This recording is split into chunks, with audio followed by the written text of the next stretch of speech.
Hello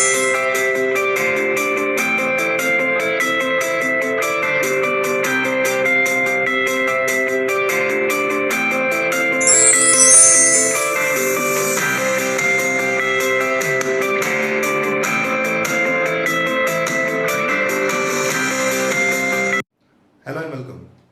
જેમ મેં આગળ કન્ટેન્ટમાં મેન્શન કર્યું કે આપણે આ ચેપ્ટર મતલબ આ વિડીયોની અંદર ચેપ્ટર નંબર 12 મતલબ પ્રકરણ નંબર 12 જોવાના છે. ફિઝિક્સની અંદર ભાગ 1 ગણો કે ભાગ 2 ગણો, એની અંદર ઘણા બધા એવા ચેપ્ટર્સ તમને જોવા મળશે કે જેનો કોઈ બેઝ બીજા ચેપ્ટર્સ પણ નથી. મતલબ એ તમે ગમે ત્યારે ભણાવી શકો. અને એવા ચેપ્ટર્સ માનો એક ચેપ્ટર નંબર 12 છે, રાઈટ. ચેપ્ટર નંબર 12 જેનું નામ છે પરમાણુઓ, રાઈટ. ઇંગ્લિશમાં એને એટમ્સ કહેવામાં આવે છે. હવે થોડી ઇન્ફોર્મેશન આપી દો આ વિડીયો લેક્ચર્સની. આ ચેનલ પર પબ્લિશ થતા દરેક વિડીયો લેક્ચર્સ એવા હશે કે જેથી કરીને આપ બોર્ડ પૂરતું તો you can score very high if you sincerely follow the video. જો આ વિડીયોને બહુ સિન્સિયરલી ફોલો કરશો, એને ડિટેલિંગ ધ્યાનથી સમજશો, એની અંદરથી નોટ્સ બનાવશો, you will definitely get great result, right. સારો સ્કોર કરી શકશો. અને ખાસિયત છે બી આ બધા લેક્ચર્સની, તમે વારંવાર જોઈ શકો, રાઈટ. એટલે એક વાર ના ખબર પડે તો બીજી વાર પણ જોઈ શકો. દેટ્સ વાય આ એક એડવાન્ટેજ છે બી આ લેક્ચર્સનું. અચ્છા, તો ચેપ્ટર નંબર 12 પરમાણુઓ ગુજરાત બોર્ડ દ્વારા જે વેટેજ આપવામાં આવ્યું છે, રાઈટ, GSHEB દ્વારા જે વેટેજ આપવામાં આવ્યું છે એ વેટેજ પ્રમાણે આ ચેપ્ટરનું કુલ વેટેજ 7 માર્ક્સનું છે.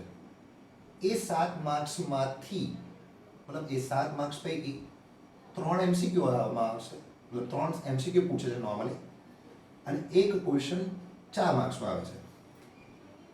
ક્લિયર કરી દો એક વસ્તુ, એવું જરૂરી નથી કે વેટેજ 100% ફોલો થાય, જેમ કે આ વર્ષના માર્ચ 2020ના પેપરમાં પણ એવું નહોતું થયું, રાઈટ. સો 100% આપણે ડિપેન્ડન્ટ નહીં રહેવાનું, બટ યેટ આપણી જાણકારી પૂરતું આ વસ્તુ સારી છે, right. We can just look at it, हम उस चीज़ को देख सकते हैं. हालांकि उसको बैठ के नहीं रखना, मतलब આવું જ થશે એવું નહીં માન લેવાનું. એ 12મા ચેપ્ટરના NCERT બુકની અંદર શું કન્ટેન્ટ આપેલો છે, તો ઓવરઓલ તમને 6 ટોપિક આપેલા છે, 6 ટોપિક્સ, 6 ઇલસ્ટ્રેશન, મતલબ ઉદાહરણો 6 છે. અને સ્વાધ્યાયના સમ્સ વધારાના સ્વાધ્યાયને ન ગણીને, રાઈટ, એને નહીં ગણ્યા 10 છે, રાઈટ. તમે ધ્યાનથી જોશો તો મેં લખ્યું છે ડિટેલ, ધ્યાનથી ફરીથી એકવાર. 6 ટોપિક છે, 6 ઇલસ્ટ્રેશન, મતલબ 6 ઉદાહરણો અને 6 સ્વાધ્યાયના સમ્સ છે. તો આમ ઓવરઓલ પ્લાનિંગ કરવા આવે ને, મતલબ ઉપર છેલ્લું પ્લાનિંગ કરી લો આ, તો તમને એવું કહી શકાય આપણાથી કે chapter number 12 on an average it will take 7 થી 8 લેક્ચર્સ, complete 7 to 8 lectures જો દેવામાં આવ્યા ને તો you can complete it in 7 to 8 lectures. સારું scoring chapter. So let's start. The very first theory, જે સૌથી પહેલી થિયરી છે, જેમ દરેક ચેપ્ટરની પહેલી થિયરી તો કન્ફર્મ એની એ જ હોય, પ્રસ્તાવના, રાઈટ. એ ચેપ્ટરનું ઇન્ટ્રોડક્શન, એ તમને ડિટેલમાં ઇન્ફોર્મેશન આપે કે આ ચેપ્ટરની અંદર શું ભણીશું, આ ચેપ્ટરના રિલેટેડ શું શોધો થઈ છે, રાઈટ. આ ચેપ્ટરનું મતલબ એક અલગ થિયરીઝ હોય તો એ બધી થિયરીઝ કોની સાથે કઈ ડિપેન્ડન્ટ છે, એવી જ વાર્તા આપણે આ ટોપિકની અંદર કરવાની છે. આની અંદર જે મેં મેન્શન કરી છે ડિટેલ્સ, એ બુકની અંદર આપેલી એની કરતાં થોડી વધારે છે. અને આપણે જાણીએ છીએ, અને હું તમને ક્લિયર કરી દઉં કે ભાઈ આ પોર્શનમાંથી નોર્મલી પૂછાય નહીં, પણ જે નેક્સ્ટ ટોપિક આવશે એનું કંઈક ના કંઈક, રાઈટ, બેઝ આગલા ટોપિક સાથે રિલેટેડ હોય એવું કંઈક આની અંદર છે, એટલા માટે આ વસ્તુ ભણવામાં આવે છે, એ પણ ડિટેલિંગમાં, રાઈટ. અને બીજી એક વાત કે આ ચેપ્ટર છે ને પરમાણુઓની ઘણી બધી વાતો તમે સાંભળી લીધી હશે ઓલરેડી, કાં તો સાંભળશો કેમેસ્ટ્રી સબ્જેક્ટની અંદર, રાઈટ. એટલે જેમ જોશું ને તમને યાદ આવશે, ઓ આપણે તો આ ભણેલા છે એમ, રાઈટ. એનું પહેલી પ્રસ્તાવનાની વાતો કરી. એ સમયે મતલબ 19th સેન્ચુરીની અંદર, 19મી સદીની અંદર દ્રવ્યના બંધારણની, મતલબ દ્રવ્યના પરમાણુના બંધારણની ઘણી બધી ચર્ચાઓ મતલબ ઘણા બધા મોડલો એ વખતે પ્રસ્થાપિત કરવામાં આવતા હતા અલગ અલગ સાયન્ટિસ્ટો દ્વારા, અને એમાંના જ જે રિસર્ચ કરી હતી બધાએ, મતલબ જે સંશોધનો બધાએ કરી હતી એ જ બધી અમુક અમુક મેન્શન કરેલી છે. એમાંના એક મહાન સાયન્ટિસ્ટ, મહાન ફિઝિસિસ્ટ, ભૌતિક વિજ્ઞાની જે થોમ્સનની વાતો કરી છે આની અંદર, રાઈટ. અને એમના દ્વારા જે મોડલ આપવામાં આવ્યું છે એની કદાચ આપણે સારી રીતે ભણી ચૂક્યા છે. So let's go for it, right. 1897ની અંદર, 1897ની અંદર જ્યારે એ ઘણા બધા પ્રયોગો કરતા હતા, તો એ પ્રયોગોમાંથી અમને એવું ખબર પડી કે દરેક તત્વનો જે પરમાણુ હોય ને, દરેક તત્વનો પરમાણુ એની અંદર ઋણ વિદ્યુતભારિત ઘટકો હોય ને હોય જ. એટલે કે ઋણ વિદ્યુતભારિત ઘટકો એટલે શું કહેવાય? કયા ઘટકો ઋણ વિદ્યુતભારિત હોય? ઇલેક્ટ્રોન્સ. એટલે કે ઇલેક્ટ્રોન્સ એ ધરાવે જ. હવે આપણે એવું બી જાણીએ છીએ કે વિદ્યુત દ્રષ્ટિએ તો પરમાણુ કેવો છે? તટસ્થ છે. હવે જો પરમાણુ તટસ્થ હોય અને જો સંશોધનમાં એવું ખબર પડી હોય કે ઋણ વિદ્યુતભારિત ઘટકો તો છે, એનો અર્થ શું થયો? કે એની અંદર ધન વિદ્યુતભારો પણ હોવા જોઈએ. આથી એવું કહી શકાય કે ઋણ વિદ્યુતભારને તટસ્થ કરવા માટે, નાબૂદ કરવા માટે પરમાણુમાં ધન વિદ્યુતભાર હોવો જોઈએ. સિમ્પલ. એટલે આ બધું એમને ખબર પડી કે ભાઈ પરમાણુની અંદર ઋણ વિદ્યુતભાર બી હોવો જોઈએ અને ધન વિદ્યુતભાર પણ હશે જ એમ. પણ એમને એ સમયે 1897માં એવું નથી ખબર કે આ બધું ગોઠવેલું કેવું છે. મતલબ કોઈ બી તત્વ લઈ લઈએ, એનું પરમાણુ પકડીએ, તે પરમાણુની અંદર જે ઇલેક્ટ્રોન્સ હોય, જે પ્રોટોન્સ હોય અને ન્યુટ્રોન્સ બી, આપણને અત્યારે તો બધું ક્લિયર છે આપણને, મતલબ જે ધન અને ઋણ વિદ્યુતભારો છે એ કેવી રીતે ગોઠવેલા છે એની માહિતી અમને નથી ખબર. એટલે એ સમયે એ 19મી સદીમાં એક પેલો ક્વેશ્ચન કે દરેક સાયન્ટિસ્ટના મગજમાં ફર કરે કે ભાઈ પરમાણુનું બંધારણ કેવું હશે, પરમાણુમાં ઋણ અને ધન વિદ્યુતભારો કેવી રીતે વિતરિત થયેલા હશે. એટલે જોતામાં 1898માં એક વર્ષ બાદ જે થોમ્સને જ સૌ પ્રથમ પરમાણુને લગતું મોડલ આપ્યું. એ મોડલનું નામ એકાદ સેકન્ડ માટે વિચારો તો તમે કદાચ જાણો છો, જે થોમ્સન દ્વારા આપવામાં આવેલું મોડલ. હા, કદાચ તમે વિચારી લીધું હોય તો સાચું હશે એવું માન લઉં છું.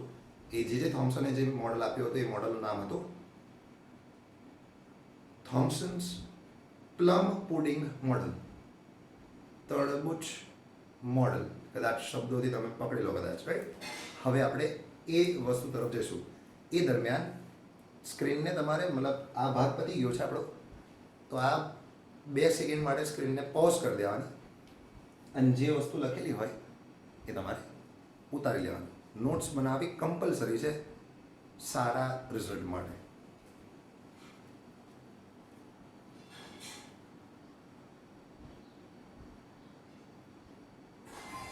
ઓકે, તો વાત કરીશું થોમ્સનના પ્લમ પુડિંગ મોડલ. મતલબ થોમ્સને જે પહેલું મોડલ આપ્યું એની વાર્તા કરીશું.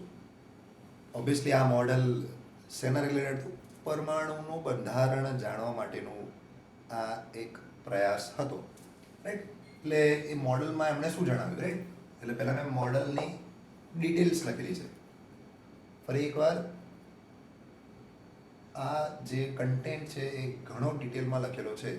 બાકી એનસીઆરટી ટેક્સ્ટ બુકની અંદર માત્ર મોડલ વિશે જ વાતો કરી છે, રાઈટ. એની મર્યાદા કે સક્સેસફુલનેસ, મતલબ સફળતા વિશે વાત નથી કરી. ધ્યાન રાખજો, જરૂરી વસ્તુ છે, રાઈટ. જ્ઞાન છે ભાઈ મેળવી લેવાય. મોડલ, તો મોડલ જે થોમ્સને શું કીધું કે પરમાણુ કેવો હોવો જોઈએ એમ.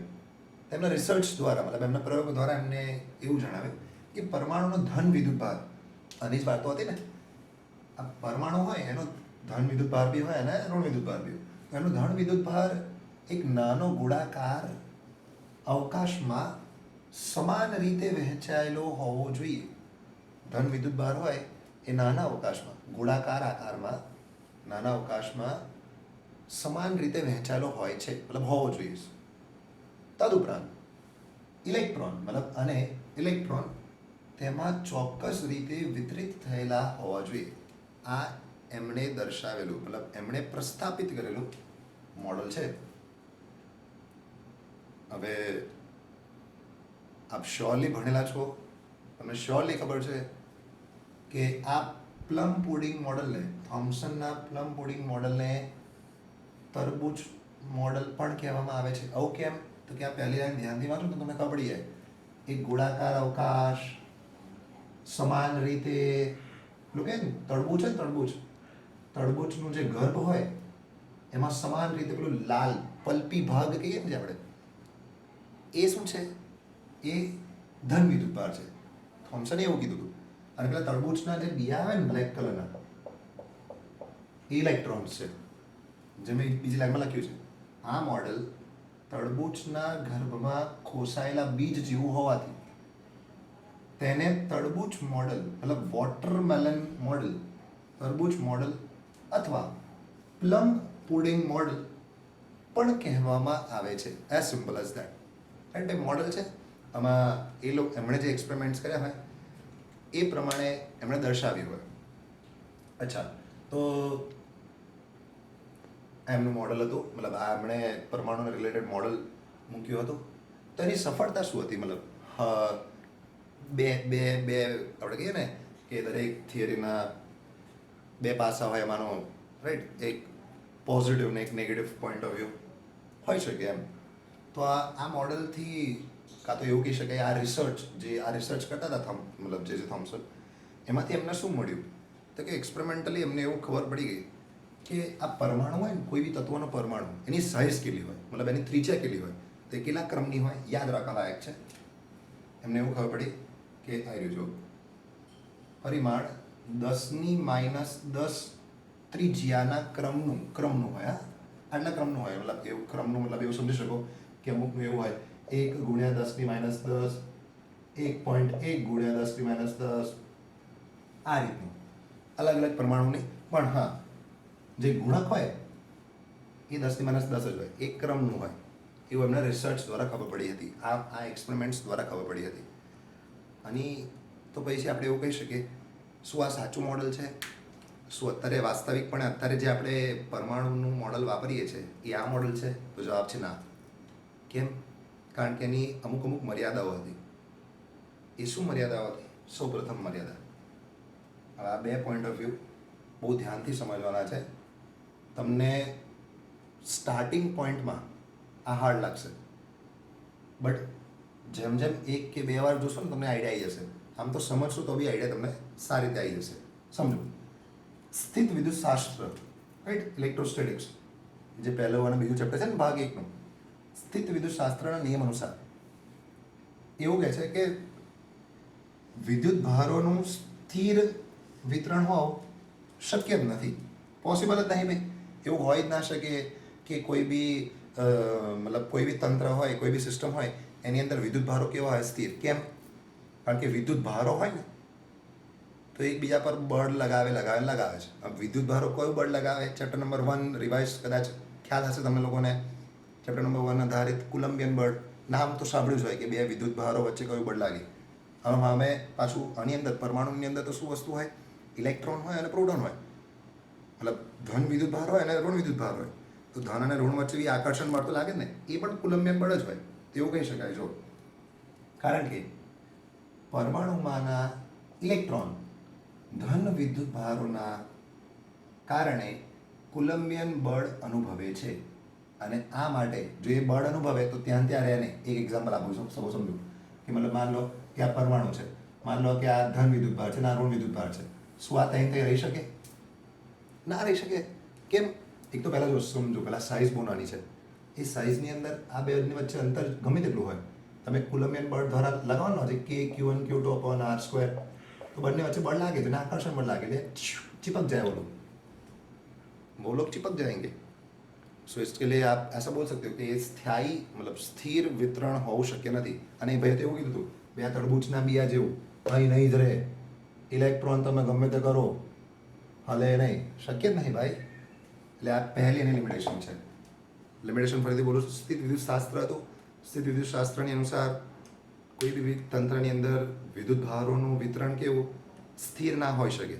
કેમ? કારણ કે જો વિદ્યુત ભારો હોય તો એ બધા વચ્ચે બળ લાગે. કયું? કુલંબિયન બળ લાગે.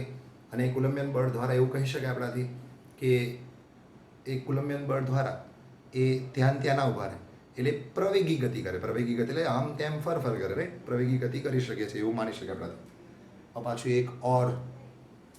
એક સ્ટેપ ઓર ઉપર જવું પડે. કેવી રીતે? ચલો, આ ફર્સ્ટ લિમિટેશન, મતલબ પહેલી મર્યાદા તો કદાચ ક્લિયર થઈ ગઈ હશે, ધ્યાનથી સાંભળી હશે. તો ના ખબર પડી તો ફરીથી જુઓ વિડીયો, ફરીથી ખ્યાલ આવી જશે આપને. અચ્છા, અને બીજી લિમિટેશન શું હતી? તો એ છે ને મેક્સવેલના વિદ્યુત ચુંબકીય વાદ અનુસાર હતી. રાઈટ? મેક્સવેલ નામનો એક સાયન્ટિસ્ટ હતો. હવે એ ભાઈએ શું કીધું તમને કહી દઉં, કારણ કે આને આપણે આગળ લઈ જઈશું આપણે.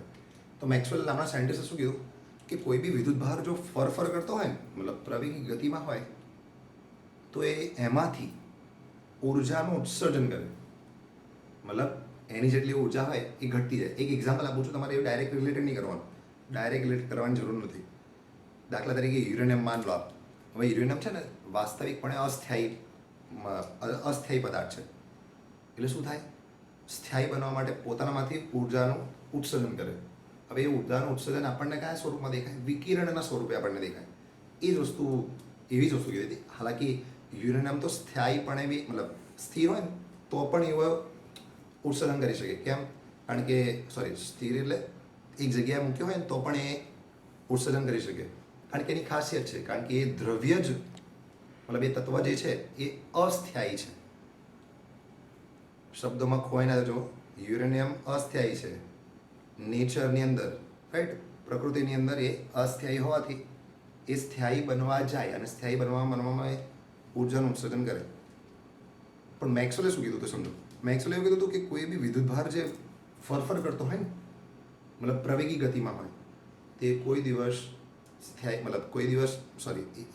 પ્રવેગી ગતિ કરતો હોય તો એ પોતાનામાંથી ઉર્જાનું ઉત્સર્જન કરે. હવે એ ઉર્જાનું ઉત્સર્જન આપણને કયા સ્વરૂપમાં દેખાય? વિકિરણ. એટલે એ જ વસ્તુ મેન્શન કરેલી છે. તદુપરાંત મેક્સવેલના વિદ્યુત ચુંબકીય વાદ અનુસાર પ્રવેગિત વિદ્યુતભાર સતત રીતે ઉર્જાનું ઉત્સર્જન કયા સ્વરૂપે? વિકિરણ સ્વરૂપે કરે છે. અને સ્થિર પરમાણુ માટે આ શક્ય નથી. અગેન સ્થિર કીધું હતું ને, આ શક્ય નથી.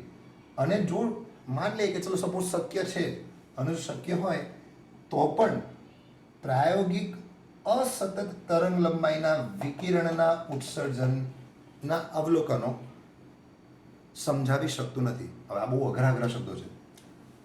અસતત તરંગ લંબાઈના વિકિરણના ઉત્સર્જનોના અવલોકન ને સમજાવી શકતું નથી. એ શું કહેવા માંગે છે કે પ્રાયોગિક રીતે આપણે બધું આ એક્સપેરિમેન્ટલી ચેક કરીએ ને, તો પરમાણુના મોડલની અંદર જે તમને વર્ણપટમાં જે તરંગ લંબાઈ મળે ને, એ અલગ અલગ પ્રકારમાં મળે. મતલબ ઇન શોર્ટ હું સપોઝ એવું કહું કે આખા પોઈન્ટને તમે એક જ શબ્દમાં બોલો તો કેવી રીતે બોલી શકો? એવું કહી શકો કે આ મોડલ છે ને, જે રાઈટ, થોમ્સનનું પ્લમ પોડિંગ મોડલ, એ પરમાણુનું ઉત્સર્જન વર્ણપટ સમજાવી શકતું નથી. ઉત્સર્જન વર્ણપટ નેક્સ્ટ ચેપ્ટરમાં આપણે શીખીશું, એટલે આને ટેન્શન નહીં લેવાની. ખાલી એક શબ્દ યાદ રાખવાનો, ઉત્સર્જન વર્ણપટ એટલે શું હોય કે વિકિરણો જે ઉત્સર્જાય ને એમાંથી જે વર્ણપટ બનાવીએ એને ઉત્સર્જન વર્ણપટ કહેવામાં આવે છે. એ પછીની ચર્ચા છે, તમે આ પોઈન્ટને એ પ્રમાણે લખી શકો છો, રાઈટ? આ ખાલી ઇન્ટ્રોડક્શન, પ્રસ્તાવનાની વાતો છે, અને જેટલું ડિટેલમાં લઈ જવું એટલું ડિટેલમાં લઈ જઈ શકાય.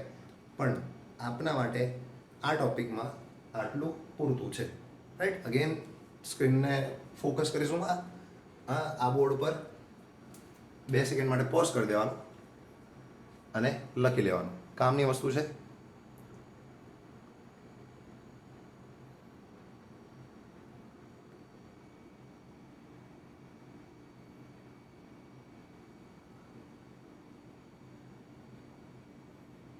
ઓકે, તો હવે આપણે વાત કરીશું નેક્સ્ટ ટોપિકની. નેક્સ્ટ ટોપિક એટલે ટોપિક નંબર 12.2, 12.2, આલ્ફા કણ પ્રકીર્ણન અને પરમાણુ અંગેનું રધરફોર્ડનું ન્યુક્લિયર મોડલ.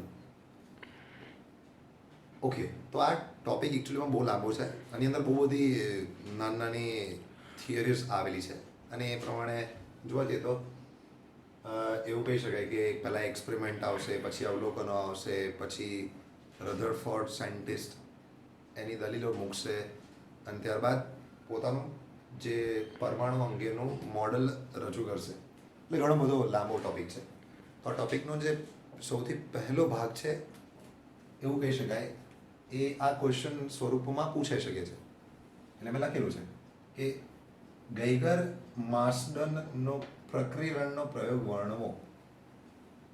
ગેઇગર માર્સડન આ સાયન્ટિસ્ટ છે જેમણે પ્રયોગ કર્યો હતો સ્કેટરિંગ પ્રકીરણને લગતા. રાઈટ, અગેન શું કરવા કર્યા હતા? કારણ કે તેમને રધરફોર્ડે કીધું હતું. ઓકે, આ રધરફોર્ડ કોણ છે? જે થોમ્સનનો સ્ટુડન્ટ છે, રાઈટ, વિદ્યાર્થી છે. અચ્છા, તો રધરફોર્ડે આ બંને જણાને એક એક્સપેરિમેન્ટ કરવા આપ્યો હતો જેને આપ સારી રીતે ઓળખો છો, સોનાના વરખવાળો એક્સપેરિમેન્ટ જે કહીએ છીએ. રાઈટ, એનો સ્પેશિયલ મતલબ જે વ્યક્તિએ જે લોકોએ કર્યું હતું એ ગેઇગર અને માર્સડન છે. ઓકે, તો એ જ ક્વેશ્ચન છે. નોર્મલી તમને પેટર્ન ખબર જ હશે. મારા મતે જે ઇમ્પોર્ટન્ટ ક્વેશ્ચન હશે ને એને હું નોર્મલી પાછળ NS લખું છું. રાઈટ, તો મારા મતે આ ક્વેશ્ચન પણ ઇમ્પોર્ટન્ટ છે. It is a NS level question. અચ્છા જી, તો આ એક્સપેરિમેન્ટમાં પહેલાં તો એવું જોઈ લઈએ કે ગોઠવણી કેવી કરી હતી. પ્રાયોગિક ગોઠવણી જે કહે ને એમાં કઈ કઈ વસ્તુઓ વાપરી હતી અને કઈ કઈ વસ્તુને ક્યાં ક્યાં ગોઠવી હતી. અચ્છા દેખો, આપ શાંતિ સે દેખના. આખો જે પ્રયોગ હતો ને એનો મેઇન ફોકસ બે વસ્તુ છે. એની મેઇન ફોકસ બે વસ્તુ છે. સૌ પ્રથમ વસ્તુ છે આ સેન્ટરવાળો રેડ કલરથી જે દર્શાવી છે ને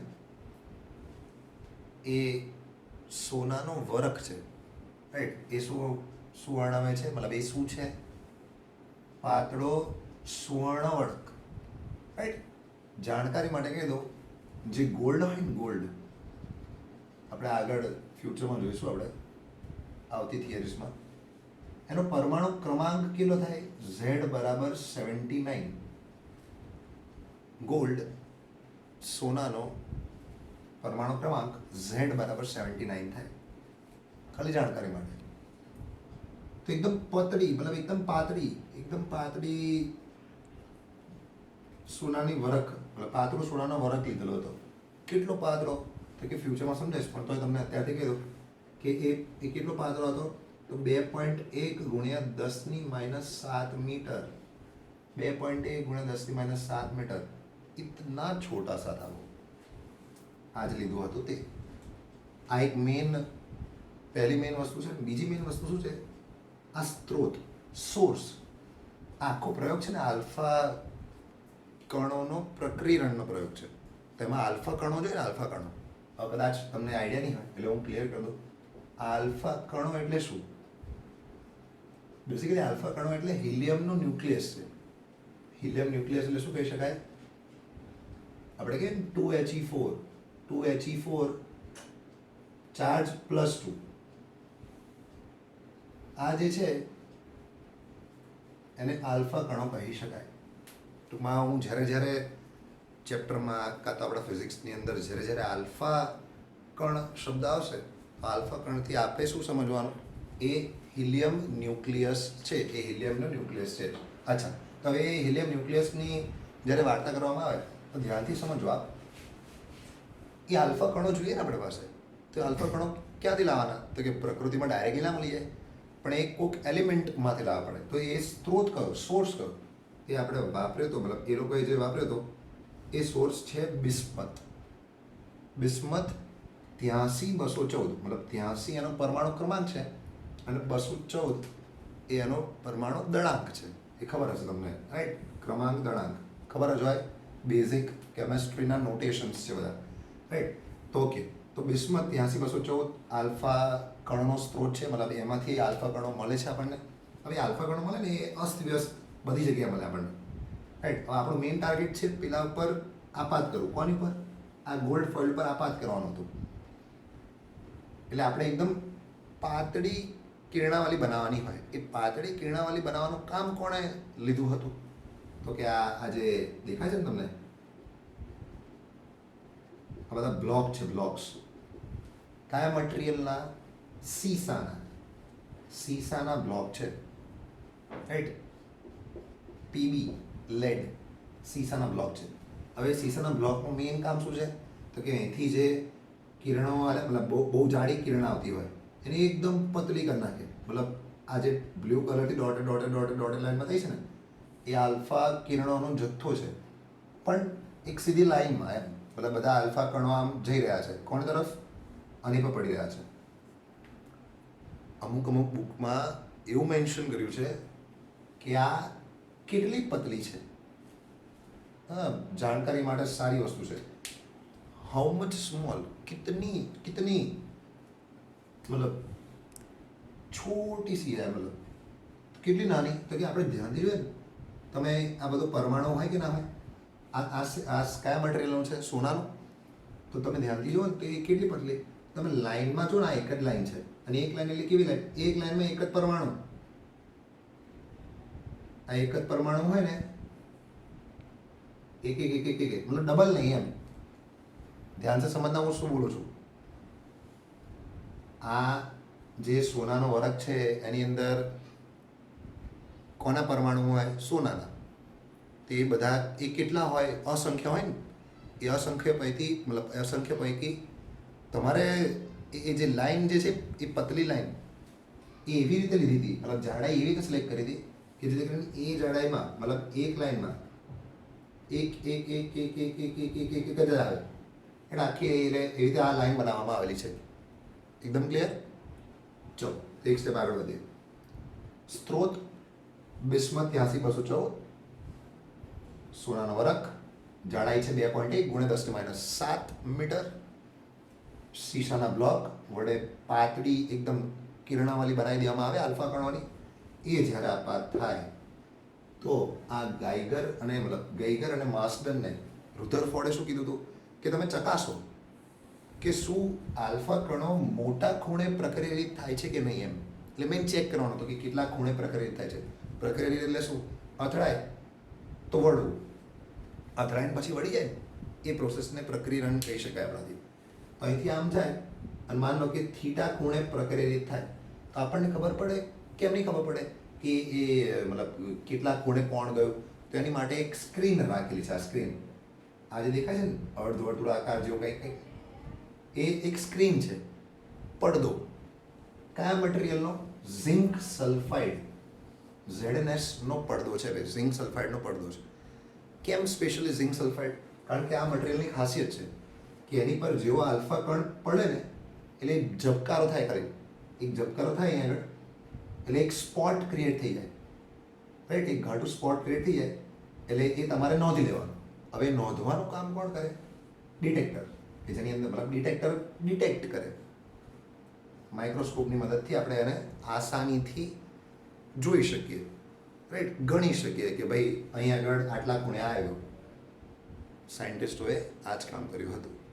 ફરી એકવાર બધા એક્સપેરિમેન્ટ મતલબ આ એક્સપેરિમેન્ટની અંદર રહેલી દરેક વસ્તુ હું તમને ફરીથી એકવાર કહી દઉં છું. આલ્ફા કણોનો સ્ત્રોત જે બિસ્મથ હતો, બિસ્મથ 83-214, 2-3 વાર જોશો, 2-3 વાર બોલશો, લખશો, 100% ખબર પડી જશે. શીશાના બ્લોક જેની મદદથી આવતા આલ્ફા કણોનું એક પાતળું કિરણાવલી બનાવવામાં આવ્યું. તેને આપાત કરવામાં આવે એકદમ પાતળા સોનાના વરખ ઉપર. કેટલું પાતળું? તો કે 2.1 × 10⁻7 મીટર જેટલીની જાડાઈ છે.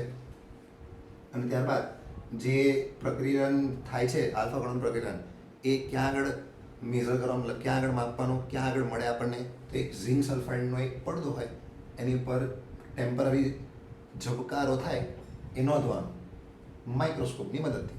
આ એની પ્રાયોગિક ગોઠવણી છે. અને ઓબ્વિયસલી રેખા આકૃતિ બતાવેલી છે. તમારા બુકની અંદર એક 3D ફિગર પણ આવેલી છે, પણ એ 3D ફિગર નોર્મલી એક્ઝામમાં ડ્રો કરવાની હોય નહીં.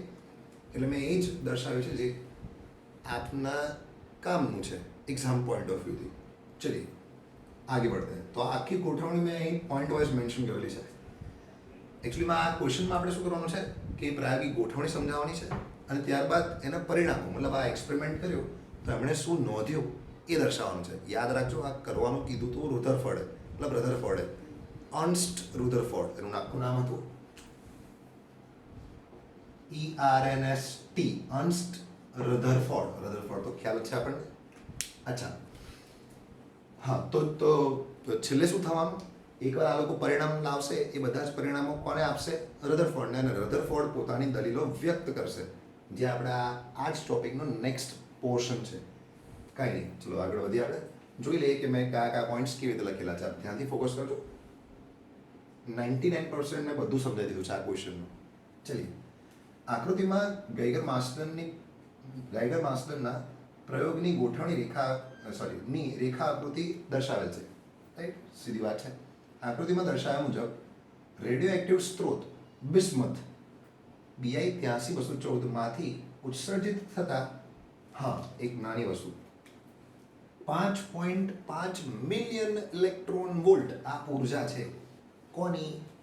આલ્ફા કણોની. ક્યાંથી ઉત્સર્જાય છે? આ સ્ત્રોતમાંથી. મતલબ અહીંથી જે નીકળે ને એટલે ફૂલ ઓન એનર્જી વાળો હોય, એકદમ પાવરફુલ એનર્જી વાળો હોય. કેટલી energy? 5.5 million electron volt. Million electron volt કાં તો ઇલેક્ટ્રોન વોલ્ટ એ ઉર્જાનો એકમ છે. અચ્છા, 5.5 electron volt, million electron volt વાળા આલ્ફા કણોની કિરણાવલી सुवर्ण पात्र वरक पर आपात करवामा आवे छे. जो मैंने बोला यहाँ से निकल के यहाँ पे फोकस करनी है, मतलब आपात करवानी है. अच्छा, 83-214 बिस्मथमांथी उत्सर्जायेला आल्फा कणोने शीशाना ब्लॉक वच्चेथी पसार करीने तेनी पातળી किरणावली बनाववामां आवे छे. वो भी मैंने बोल दिया कि एनुं काम शुं छे? पातળી किरणावली बनाववानुं. राइट, तो आ 3 पॉइंट है. हजू एक स्टेप આગળ વધીએ, પછી છેલ્લે તમને ચાન્સ આપીશ કોપી કરી લેવાનો. पॉइंट नंबर 4, प्रयोग में वपराયેલા सुवर्ण वरक की जाड़ाई, वो भी मैंने बोल दिया, जाड़ाई के लिए थी 2.1 × 10⁻7. नेक्स्ट, प्रक्रियित अल्फा कणों झिंक सल्फाइड પડદા पर અથડાય ત્યારે क्षणिक प्रकाशનો ઝબકારો ટેમ્પરરી થાય, માપી લેવું પડે. દાખલા તરીકે પેલું તમે ફૂટબોલ જુઓ ને, તો ફૂટબોલમાં રેફરી છે ને પેલું એક સ્પ્રે લઈને ફરે, એ સ્પ્રે ખાલી ઇન્ડિકેટર હોય. રાઈટ, ફ્રી કિક આવે તો કોઈ બી એક પોઈન્ટ પરથી બતાવવાનું હોય, તો એ ખાલી ઇન્ડિકેટ કરી દે. અમુક સમય પછી એ ઉડી જાય. એવું જ કંઈક માન લો કે ઝબકારો થાય, નોંધી લેવાનું. સચ kind of spot, A spot create થઈ જાય ત્યાં આગળ. રાઈટ, ક્ષણિક પ્રકાશનો ઝબકારો થાય છે. રાઈટ, આ ઝબકારાને માઇક્રોસ્કોપમાંથી જોઈ શકાય છે. અને પ્રક્રિયિત કણોની સંખ્યા, મતલબ કેટલા આલ્ફા કણો કેટલા ખૂણે મળ્યા, એટલે કહેવાય કે n પ્રક્રિયિત કણોની સંખ્યા n ના વિતરણનો પ્રક્રિયિત કોણ થીટા ના વિધેય તરીકે અભ્યાસ કરી શકાય છે. મતલબ લાઈનમાં કશું બહુ હાર્ડ નથી. મતલબ એવું સપોઝ માન લો કે 10 ડિગ્રી એ કેટલા ગયા, 20 ડિગ્રી કેટલા ગયા, 1 ડિગ્રી કેટલા ગયા, 2 ડિગ્રી કેટલા ગયા. એટલે પર્ટિક્યુલર થીટા કોણે કેટલા આલ્ફા કણો પ્રક્રિયિત થયા એ માપવાનું મેઇન કામ હતું. રાઈટ, એનો અભ્યાસ કરી શકાય છે. આ એક્સપેરિમેન્ટનું મેઇન કામ તો આ જ હતું ને. રાઈટ, કેટલા એંગલે કેટલા એંગલે કેટલા મળે છે. અચ્છા, ફાઇનલી પ્રયોગના પરિણામો. રાઈટ, આ પ્રયોગના પરિણામો કયા કયા છે, મતલબ કયા કયા પરિણામો એમણે મેળવ્યા. પહેલી વાત, જે મેં ઉપર બોલ્યો ને કે n વિરુદ્ધ થીટા, તો પ્રથમ એ લોકોએ જે ડેટા મેળવ્યો ને, नॉर्मली इसको एक्सपेरिमेंटल डेटा तो बहुत बड़ी बार કરવામાં આવે, बहुत सारे डेटा कलेक्ट करे जाते हैं और फिर प्लॉट કરવામાં આવે છે, આલેખમાં પછી દોરવામાં આવે. તે જ વસ્તુ એ લોકોએ કરી. આપેલા સમયગાળામાં જુદા જુદા કોણે, મતલબ થીટાએ પ્રક્રિયિત થયેલા આલ્ફા કણોની કુલ સંખ્યાનો એક લાક્ષણિક આલેખ નીચેની આકૃતિમાં દર્શાવેલ છે. આ આલેખની અંદર મેં ડિટેલ બતાવી નથી, મતલબ 0 ડિગ્રી છે, 10 ડિગ્રી, 20 ડિગ્રી, આ ડિગ્રી છે. મતલબ n વિરુદ્ધ થીટા. n શું છે? આલ્ફા, મતલબ પ્રક્રિયિત આલ્ફા કણોની સંખ્યા, અને થીટા શું છે? પ્રક્રિયિત કોણ, જે ડિગ્રીમાં છે. તેનો આલેખ છે ને આ પ્રકારનો મળે. હવે એક પ્રશ્ન બી આવેલો એક કોમ્પિટિટિવ એક્ઝામમાં, એટલે મેં ખાલી પ્લોટ કરી દીધું. બાકી આ ડેટા છે ને એક્સપેરિમેન્ટલ છે, એટલે ના ડ્રો કરો તો બી ચાલે, કંઈ નહીં. એના અલગ અલગ બીજા વિશેષ પરિણામો કયા હતા? બીજો પરિણામ, ઘણા આલ્ફા કણો વરખમાં થઈને પસાર થઈને જાય છે, જેનો અર્થ એ છે મતલબ ડાયરેક્ટલી નીકળી જાય ભાઈ, આલ્ફા કણો આવે સીધો નીકળી જાય.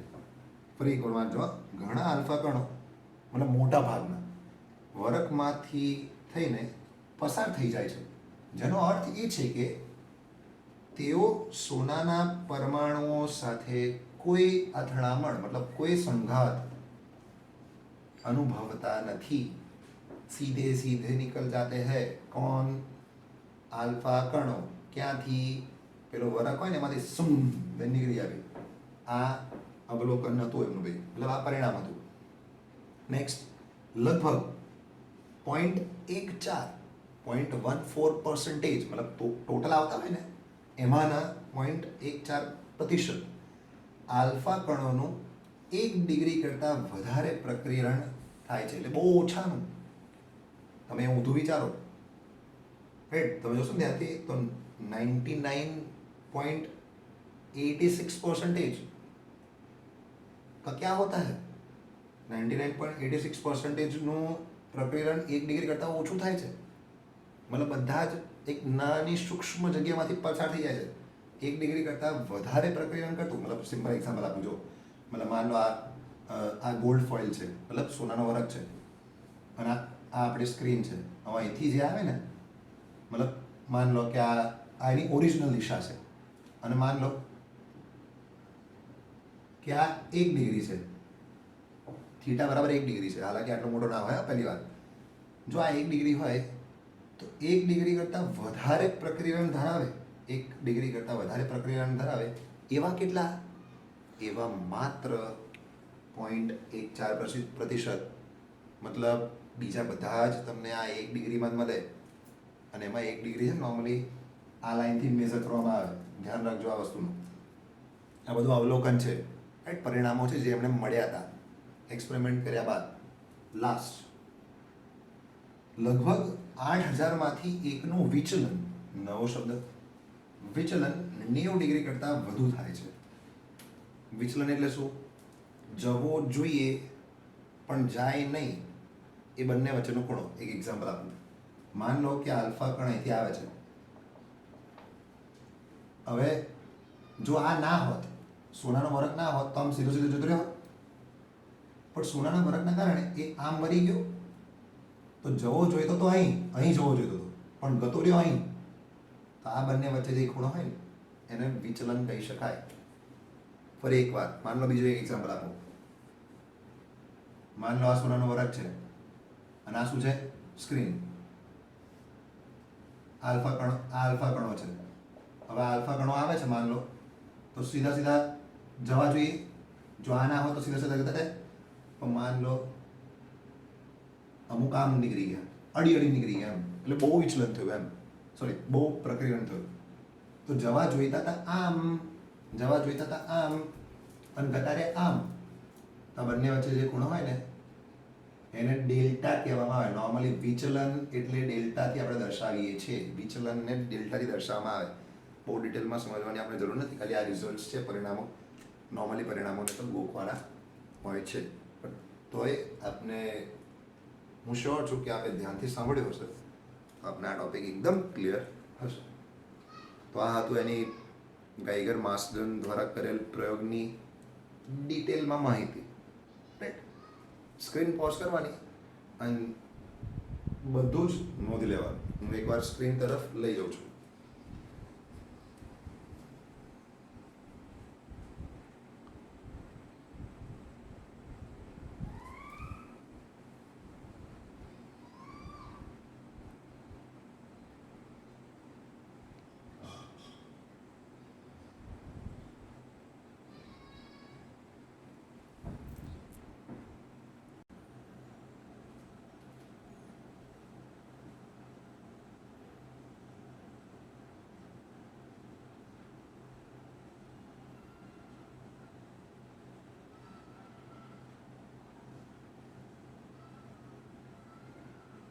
ઓકે, તો હવે વાત કરીશું આપણે આ લેક્ચર મતલબ આ વિડીયો લેક્ચરના છેલ્લા પોર્શનની.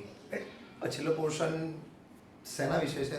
તો તો તમે યાદ કરો મેં તમને શું કીધું હતું? મેં તમને એવું કીધું હતું કે પહેલાં આ બધું કામ ગાઈગર અને માર્સડનને કામ કોણે સોંપ્યું હતું? રધરફોર્ડે. એટલે રધરફોર્ડે શું કર્યું?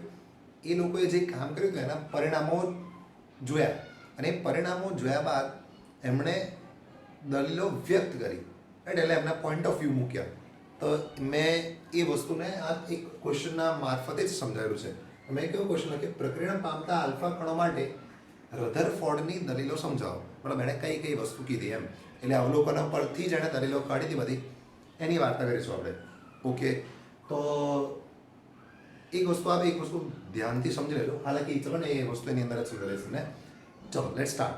તો પહેલાં રધરફોર્ડે સૌથી પહેલો પોઈન્ટ શું કીધો? તો કે તમે પરિણામ યાદ કરો. એમાંનું એક પરિણામ શું હતું? ગાઈગર માર્સડનના પ્રયોગોમાંની એક પરિણામ એમણે એવું કીધું હતું કે મોટા ભાગના આલ્ફા કણો શું મતલબ નીકળી જાય ભાઈ, ડાયરેક્ટ આરપાર નીકળી જાય. કોની આરપાર? પેલા સાથે અથડાયા સિવાય. કોની સાથે? સોનાના વરાખના પરમાણુ હોય ને એની સાથે અથડાયા વગર આરપાર નીકળી જાય છે. આવું ક્યારે શક્ય બને? કે જ્યારે મોસ્ટલી જગ્યા કેવી હોય? ખાલી. તો રધરફોર્ડે પેલા પરિણામને આ રીતે જ દલીલ પ્રમાણે વ્યક્ત કર્યું. કેવું?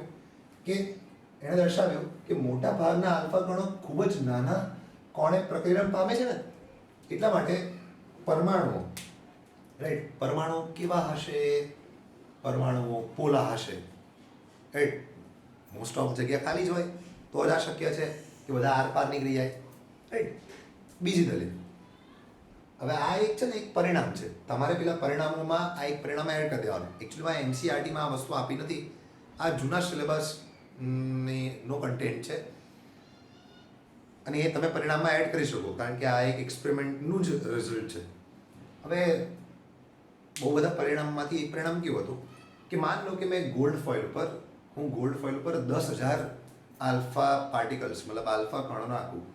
10,000 આલ્ફા કણો નાખું ને તો બધા જ પેલા જતા રહે, મતલબ બધા જ ઝિંક સલ્ફાઇડ સ્ક્રીન પર પહોંચે એવું જરૂરી નથી.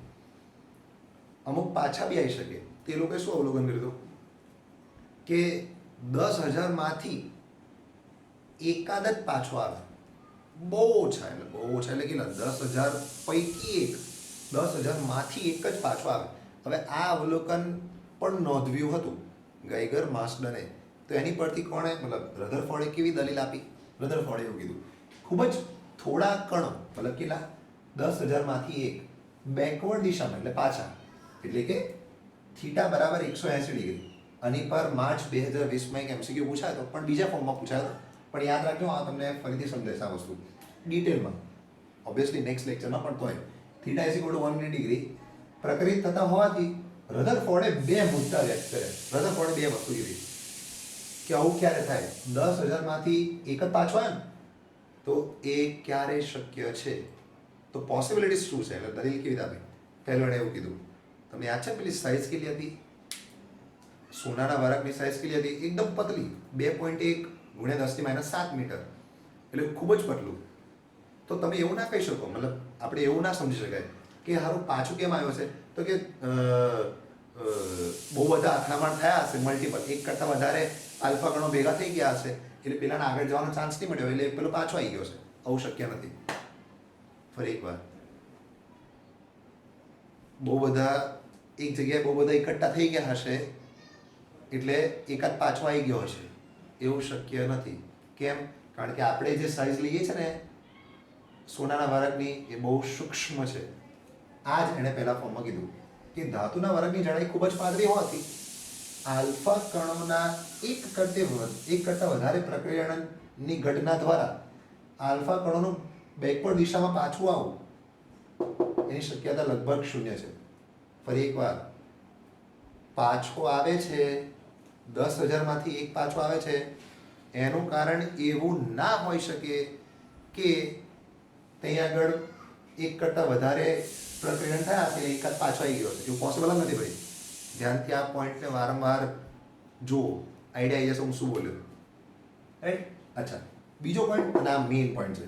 હું માનું ત્યાં સુધી આ એને મોસ્ટ ક્રિટિકલ પોઈન્ટ છે, જે રધરફોર્ડે જે દલીલ કરી હતી એમાંનો સૌથી ફેમસ પોઈન્ટ બી કહી શકો આપ. હવે સમજો, આલ્ફા કણો આપાત કરીએ છીએ, રાઈટ? આ ગોલ્ડ મતલબ સોનાનો વરખ છે, આલ્ફા કણો એટલે કોણ? પોઝિટિવ કે નેગેટિવ? પોઝિટિવ. 10,000 માંથી એક પાછો આવ્યો, એનો અર્થ શું થયો? પાછો ક્યારે આવે? પહેલા એક વસ્તુ સમજો, નજીક ક્યારે જાય? જ્યારે આકર્ષણ હોય. પાછો ક્યારે આવે? જ્યારે અપાકર્ષણ હોય. अब आप एक चीज समझो, ये तो बहुत पतली थी ना, तो मतलब आ तो બહુ પાવરફુલી પાછો આવ્યો. 10,000 માનો એક છે, બહુ પાવરફુલી પાછો આવ્યો. તો રધરફોર્ડે શું કીધું, મતલબ કેવી રીતે જતાવ્યું આ વસ્તુને, કે 10,000 પૈકી એક પાછો આવે છે ને, તો ત્યારે જ શક્ય છે જ્યારે આ ફોઇલમાંથી, મતલબ આ વરખમાંથી બહુ હાઈ લેવલનું અપાકર્ષણ બળ, બહુ પ્રબળ અપાકર્ષણ બળ એની પર લાગે, તો હજી પાછો આવે. કોણ? 10,000 માનો એક. તદુપરાંત બીજું શક્ય વસ્તુ શું છે? હવે અપાકર્ષણ ક્યારે થાય? આ કેવો હતો? મેં તમને કીધું આલ્ફા એટલે શું, ફરી એકવાર કહ્યું છું. આલ્ફા એટલે શું? 2He4. અને હવે ચાર્જ કેવો છે એનો? +2, મતલબ પોઝિટિવ ચાર્જ છે એનો. તો એ ધન વિદ્યુત ભાર હોય તો આ બી કેવું હોવું જોઈએ? ધન વિદ્યુત ભાર. તો જ અપાકર્ષણ થાય ને, તો જ પાછો આવે ને. Simple logic. તદુપરાંત સમગ્ર દળ એક જ જગ્યાએ કેન્દ્રિત થયેલું હોવું જોઈએ, એવું બધું જ આ પોઈન્ટમાં કીધું. એટલા માટે આ બહુ મહત્વનો પોઈન્ટ છે. આ પોઈન્ટ ધ્યાનથી સમજજો, થોડો મોટો છે પણ મેં તમને સમજાવી દીધો છે. આલ્ફા કણ ખૂબ જ પ્રબળ અપાકર્ષી બળ અનુભવીને જ પાછા ફરી શકે છે, અને આ અપાકર્ષી બળ તો જ હોઈ શકે કે જો પરમાણુનું, રિમેમ્બર, જો પરમાણુનું લગભગ બધું જ દળ અને સમગ્ર ધન વિદ્યુત ભાર, મતલબ બધો જ પોઝિટિવ ચાર્જ, એ પરમાણુના કોઈ સૂક્ષ્મ, મતલબ કોઈ નાના કેન્દ્રવાળા ભાગમાં કેન્દ્રિત થયેલો હોય. હવે યાદ કરો, આ જ નાના કેન્દ્રિત, મતલબ પરમાણુના કેન્દ્રવાળા ભાગને આપણે શું કહીએ છીએ? ન્યુક્લિયસ. એટલા માટે કહીએ છીએ કારણ કે આ નામ રધરફોર્ડે આપ્યું હતું. અને રધરફોર્ડે આ ભાગને ન્યુક્લિયસ નામ આપ્યું ભાઈ. એટલે ન્યુક્લિયસ એટલે શું? પરમાણુમાંનો, મતલબ પરમાણુનો કેન્દ્રમાંનો ભાગ જે અતિ સૂક્ષ્મ હોય, જેની અંદર શું હોય? સમગ્ર દળ. કોનું? પરમાણુનું. જેની અંદર શું હોય? ધન વિદ્યુત ભારો. રાઈટ? આટલી વસ્તુ ક્લિયર હોવી જોઈએ. હાલાકી ફ્યુચરમાં આપણે એવી જોઈશું, એની અંદર ન્યુક્લિયસની અંદર શું હોય? प्रोटॉन, मतलब धन विद्युत भार, और न्यूट्रॉन. चलिए एक स्टेप और आगे बढ़ते हैं. होप सो ये 3 बातें क्लियर है. राइट? और भी उन्होंने और भी बताए थे. वो चीज़ें क्या है आप समझिए शांति से. એમણે એવું બી કીધું હતું. હવે ઇલેક્ટ્રોનની બાકી રહી ચર્ચા ખાલી, કારણ કે આપણે જાણીએ છીએ કે ભાઈ કોઈ બી દ્રવ્ય હોય, રાઈટ, કોઈ બી પરમાણુ હોય, તો પરમાણુની અંદર પ્રોટોન, ન્યુટ્રોન, મતલબ ધન વિદ્યુત ભાર અને ઋણ વિદ્યુત ભાર આવા ઇલેક્ટ્રોન્સ તો હોય ને. તો એણે ક્લેરિફાઈ કરી દીધું કે ઇલેક્ટ્રોન્સ ક્યાં આગળ હોય? તો કે ન્યુક્લિયસ હોય, ન્યુક્લિયસથી થોડા અંતરે હોય છે. રધરફોર્ડે દલીલમાં એવું બી જણાવ્યું કે ઇલેક્ટ્રોન ન્યુક્લિયસથી થોડા અંતરે હોય છે. જેમ કે સૂર્યની આસપાસ બધા ગ્રહો ફરે ને, એવી જ રીતે સેન્ટરમાં ન્યુક્લિયસ હોય અને એની આજુબાજુ ઇલેક્ટ્રોન ફરતા હોય, એવું કીધું. જેમ ગ્રહો સૂર્યની આસપાસ ભ્રમણ કરે ને, તેમજ ઇલેક્ટ્રોન ન્યુક્લિયસની આસપાસ નિયત કક્ષામાં ભ્રમણ કરતા હશે. અને ફાઇનલી એમણે અનુમાન બી કર્યું એની સાઇઝનું. આ ન્યુક્લિયસ એની સાઇઝનું અનુમાન બી કર્યું. એમણે શું કીધું કે રધરફોર્ડે કરેલા પ્રયોગથી ન્યુક્લિયસનું પરિમાણ લગભગ આ રેન્જમાં આવ્યું. 10⁻15 એટલે ફર્મી કહેવાય. 10⁻15 મીટરથી 10⁻14 મીટર હોવાનું સૂચવ્યું હતું. રાઈટ? તો અગર આપે આખો લેક્ચર જોયો હશે ધ્યાનથી, તો તમને એક નાનકડો એમસીક્યુ પૂછું છું. રાઈટ?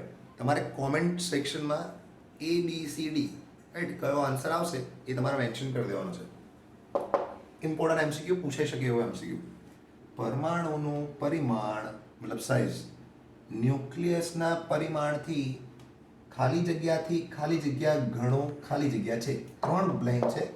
એ 3 બ્લેન્કને તમારે આ ઓપ્શનથી ભરવાની છે.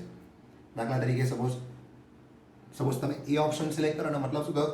पहली ब्लैंक में 10⁴, बीजी ब्लैंक में 10⁵ और तीसरी ब्लैंक में 9. राइट? सोचना, ये 4 ऑप्शन है और एक क्वेश्चन है.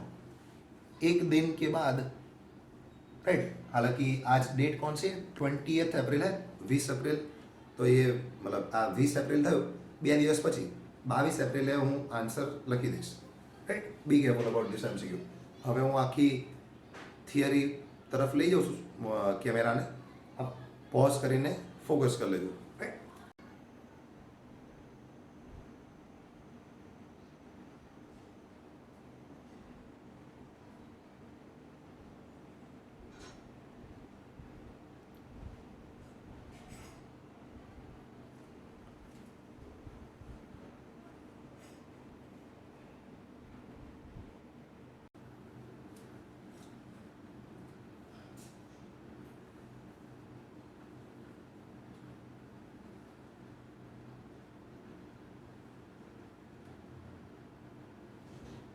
ઓકે, તો આજના વિડીયો લેક્ચરમાં આપણે આટલું જ રાખીશું.